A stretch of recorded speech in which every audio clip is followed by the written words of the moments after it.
बच्चों, कैसे हैं आप लोग। जैसे कि हम लोग ट्रांसपैरेशन के बारे में बात कर रहे थे, तो ट्रांसपैरेशन में हम लोगों ने देखा ट्रांसपैरेशन की डेफिनेशन क्या होती है, उसी के साथ में टाइप्स ऑफ ट्रांसपैरेशन है वो भी हम लोगों ने डिस्कस किए, जिसमें हम लोगों ने बात की थी कि स्टोमेटल ट्रांसपैरेशन है, उसके थ्रू सबसे ज़्यादा ट्रांसपैरेशन होता है, अप्रोक्स 80 to 90%। आप लोगों ने लीफ की एनाटॉमी देखी होगी, उसी के साथ में ये जो स्टोमेटा के आपको डायग्राम दिखाई दे रहे होंगे, तो ये आप लोगों ने 11th क्लास में है वो प्लांट एनाटॉमी में पढ़ रखा है। तो उसको स्ट्रक्चर को यहाँ पे वापस इसलिए पढ़ने की जरूरत है ताकि उसमें उसके स्ट्रक्चर वो वापस आपको एक बार रिकॉल हो जाए कि हमने इस टाइप की एनाटॉमी कुछ पढ़ी थी। ठीक है, आप लोग देखते हो कि ये लीफ की स्ट्रक्चर होती है। ठीक है, लीफ की स्ट्रक्चर होती है, लीफ की एक तो अपर सरफेस होती है, एक लोअर सरफेस होती है, और हम कहते हैं कि आउटर यदि कोई भी कवरिंग है, आउटर इसमें कोई भी कवरिंग है, वो क्या होती है, एपिडर्मिस होती है। ठीक है, तो आप देखेंगे कि कहाँ यहाँ पे जो भी पोर पाए जाएंगे, मतलब हम लोग देखें कि कोई भी आउटर पोर आगे खुल रहा है, हम लोग कहते हैं कि हमारी जो स्वेट ग्लैंड्स है वो आगे बाहर खुलती है, तो बाहर किससे टच कर रही है, वो एपिडर्मिस से कवर होके एक ट्यूब लाइक स्ट्रक्चर बना रही है, जिसके थ्रू स्वेट है वो बाहर आता है।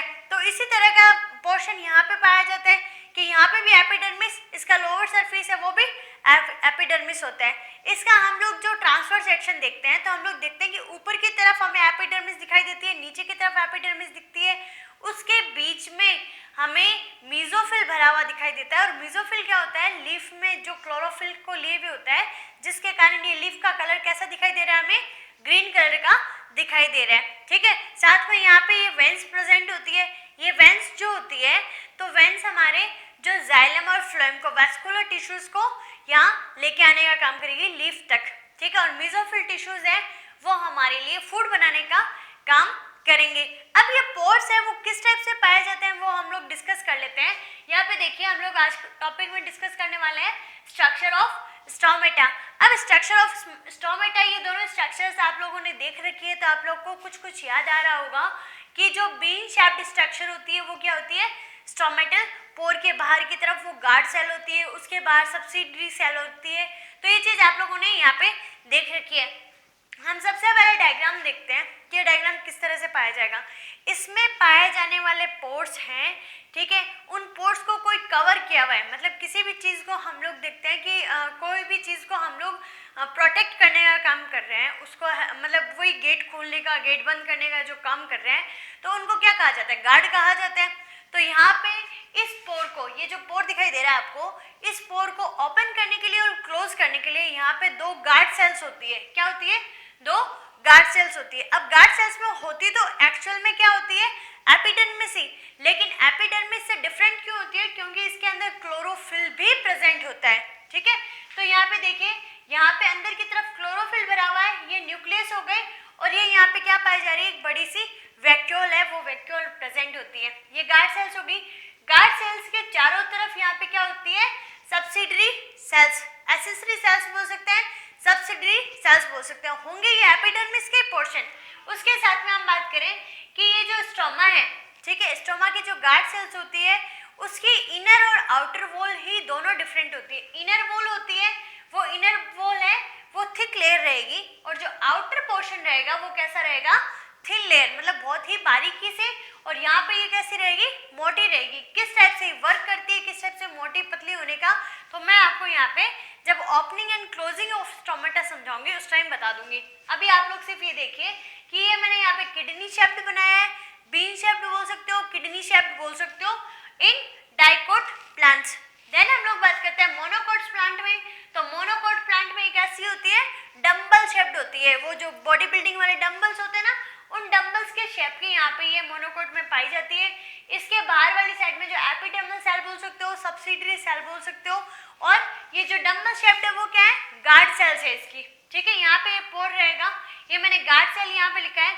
क्लोरोफिल प्रेजेंट है बट कैसे रहेंगे, इनएक्टिव रहेंगे, बीन शेप्ड डाइकोट में, और मोनोकोट में डंबल शेप्ड बोल दिया। ठीक है, उसके बाद हम बात करते हैं कि आपको इसकी जो थ्योरी लिखनी है, डायग्राम आप इजीली बना सकते हो, क्योंकि आप लोगों ने 10th और 11th क्लास में भी पढ़ा है। उसके साथ में आपको जो जो पॉइंट्स कवर करने हैं यहाँ पे, वो आप लोग ध्यान में रखिएगा। आपको पॉइंट्स क्या कवर करने हैं, कि ये एरियल पोर्शंस में प्रेजेंट होते हैं। एरियल पोर्शंस मीन्स हम लोग बोल सकते हैं कि हर्बीवोरस स्टेम होता है उसमें भी प्रेजेंट होते हैं, लीव्स में भी प्रेजेंट होते हैं, ठीक है।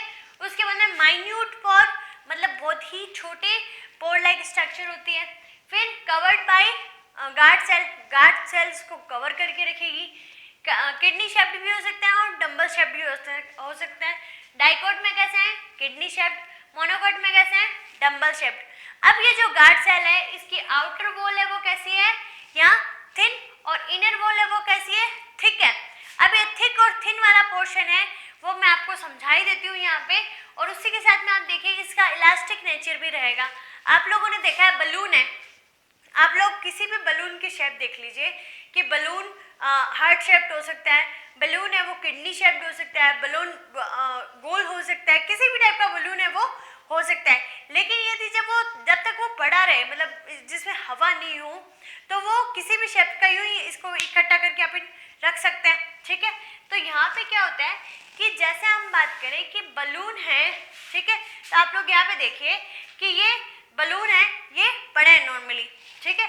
ये थिक वॉल हो गए अंदर की तरफ, और ये हमारी क्या है? दो गार्ड सेल्स होती है, ठीक है। अब इन गार्ड सेल्स में बाहर की तरफ से क्या आ रहे हैं?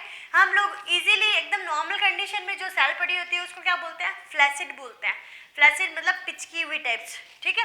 तो ये फ्लैसिड है।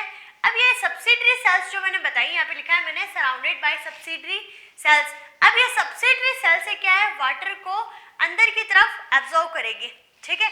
तो अंदर की तरफ वाटर का आना क्या कहलाता है? एंडोस्मोसिस। बाहर की तरफ एक्सो, एंडो मीन्स अंदर की तरफ, ऑस्मोसिस मतलब यहाँ पे बाहर वाटर ज़्यादा है, यहाँ वाटर की कमी है, तो बाहर से अंदर की तरफ high concentration to low concentration water है इस मेम्ब्रेन को क्रॉस करते हुए यहाँ पे अंदर आ रहा है, तो इसको हम क्या कहेंगे?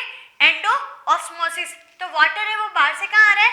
अंदर की तरफ आ रहा है। हम लोग देखते हैं बलून में हवा नहीं है, बलून में हवा नहीं होगी तब तक वो अपनी नॉर्मल शेप में रहेगा, लेकिन हम लोग उसमें हवा भरेंगे, यहाँ पे जब हवा भरनी शुरू होगी तो ये स्टोमेटा वाली जो स्ट्रक्चर है वो किस टाइप की है?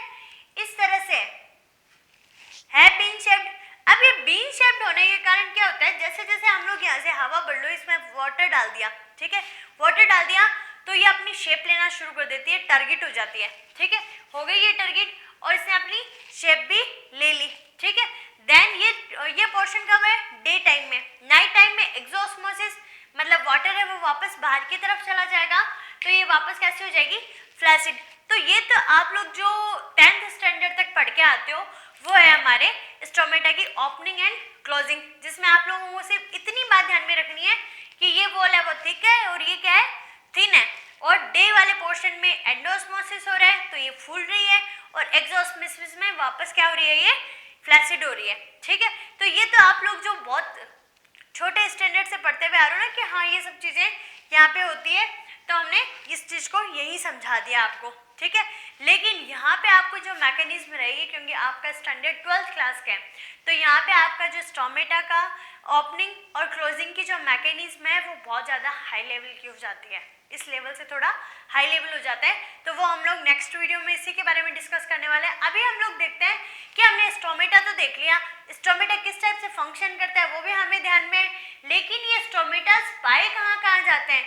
स्टोमेटास के बेस पे लीफ के टाइप्स कितने होते हैं?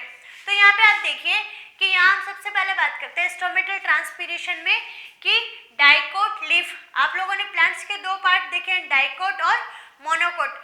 डाइकोट का मीन्स होता है कि हाइपोस्टोमेटिक, ठीक है, हाइपोस्टोमेटिक का मतलब डाइकोट का मीन्स होता है जिसमें दो कॉटलीडोन्स होते हैं, और दो कॉटलीडोन्स में पाए जाने वाली जो लीव्स होती है वो किस टाइप से होती है? 90 डिग्री के एंगल पे होती है। आप लोगों ने देखा है कि ये स्टेम होती है, स्टेम के 90 डिग्री पे क्या लगी हुई होती है? लीफ लगी हुई होती है। तो इसको मैंने हाइपोस्टोमेटिक क्यों कहा है?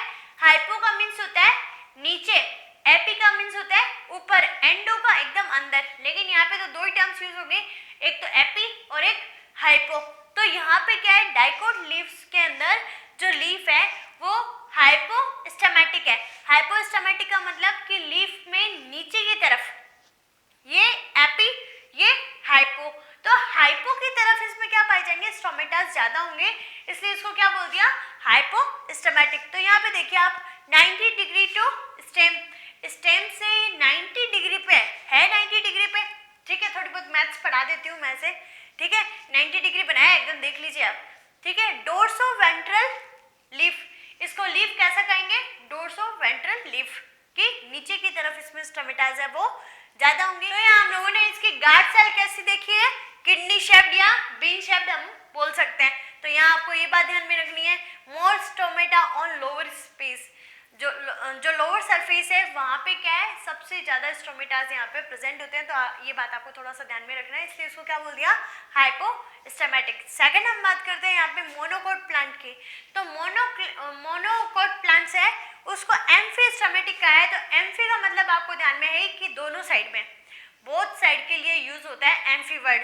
मैंने कहा था कि आप बायोलॉजी के बहुत सारे प्रीफिक्स और सफिक्स ऐसे हैं, उनको आप याद कर लीजिए, बहुत सारी स्पेलिंग्स आपके लिए बहुत ज़्यादा इजी हो जाएगी, ठीक है। आपको टर्म्स ध्यान में, स्टोमेटिक स्टोमेटिक सब जगह स्टोमा लगाना है, उसके बाद में वो स्पेलिंग है बन जाएगी। तो एम्फीस्टोमेटिक का मतलब कि यहाँ पे ये जो लीफ है वो कैसी है, स्टेम के पैरेलल लगी हुई है, कहाँ लगी हुई है, स्टेम के एकदम पैरेलल लगी हुई है। आइसोबाइलेटरल, लेटरल साइड मतलब जो हमारी साइड की साइड वाली जो साइड होती है ना, उसको क्या कहते हैं, लेटरल साइड, ठीक है। ये भी लेटरल, ये लेटरल इसके, ठीक है। तो लीफ है इसके इस साइड भी और लीफ के इस साइड भी, मतलब दोनों सरफेस पे जो यहाँ क्या प्रेजेंट हो, स्टोमेटा प्रेजेंट हो। तो इसमें जो गार्ड सेल होगी वो कैसी होगी, डम्बल शेप्ड होगी। फिर है stoma are equally distributed on both upper and lower surface, दोनों साइड में कैसी एकदम इक्वली डिस्ट्रीब्यूटेड है, ठीक है। देन जो सबसे लास्ट होता है वो हमारे एपिस्टोमेटिक।